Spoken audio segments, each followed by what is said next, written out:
In this video, I show you how to reset your Apple ID and iCloud password. If you're new to the channel, please go down below and consider subscribing. And once you've done that, please go down below and consider leaving a like. And let's jump straight into this. Here we are on my iPhone, but the steps in this guide are going to apply to other iOS devices and also Mac as well. And I'll also be showing you two different methods in case one doesn't work well for you, then you can go and use the other.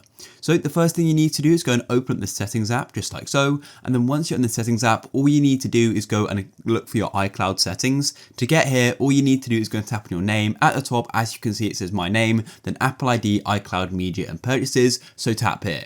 Then wait for it to load, and what you need to do is go and tap on the second option, which is password and security. So go and tap on that option there, just like so, and as you can see, it's now circling, and I'll have to blur some information on this page here, but what you need to do is go and tap on change password at the top, just like so. Now don't worry, you do not need to enter your existing password.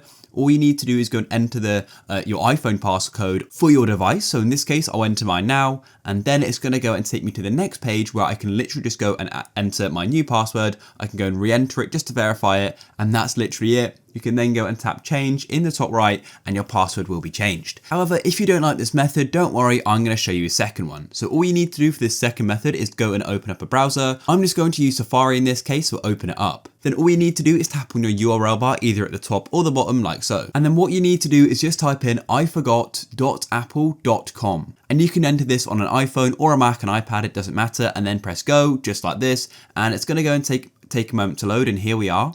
Then all you need to do is go and enter your Apple ID. In this case, this means your email for your Apple ID. And to verify it's you, you need to go and confirm your phone number, so I'll type mine in now. And then you'll go and get this saying use this iPhone to reset your password, and you can go and press allow just like so, and your Apple ID settings will open up, and you can then go and enter your iPhone passcode or your Mac passcode depending on what device you're on, and wait for it to load, and then you'll be taken to this page here where you can go and enter your new Apple ID password. If you guys found this useful, please go down below and consider leaving a like. Peace.